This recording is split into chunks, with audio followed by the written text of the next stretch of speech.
Mike Williams is no longer Jacksonville's top cop. The former sheriff announced his retirement last week after it was discovered he no longer lived in Jacksonville. That is a violation of the city's charter.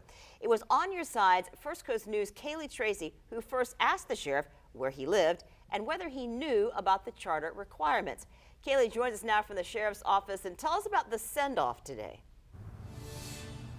Well, Jeannie, we don't know too much about that send-off or the transfer of power overall to Undersheriff Pat Ivey. That taking place tomorrow at 2 p.m. And JSO saying Williams' departure and the events surrounding that, as well as tomorrow's transfer of power and Ivey's swearing in, are private events.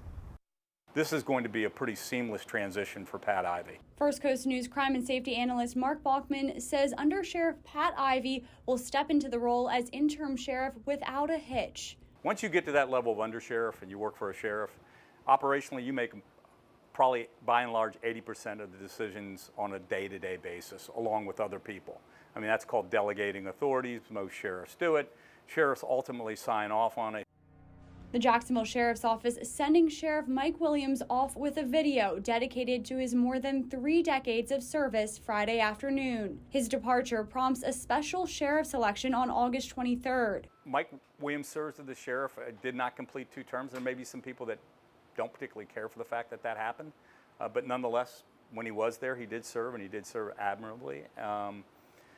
But that may impact whoever he endorsed. 6 candidates expected to run, but both Williams and Governor Ron DeSantis endorsing Chief of Investigations TK Waters. If you plan to vote in the special election, you must register by July 25th.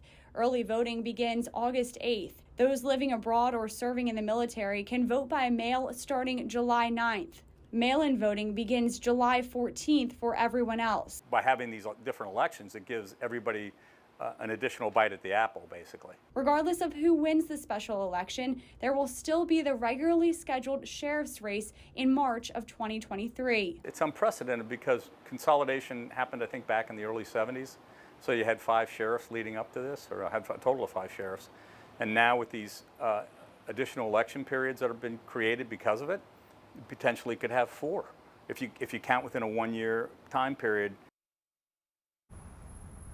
You can learn more about each of those candidates running for sheriff right now on firstcoastnews.com. Coming up at 6, what we're learning about officer morale over the past few weeks. For now, reporting live, Kaylee Tracy, First Coast News, On Your Side.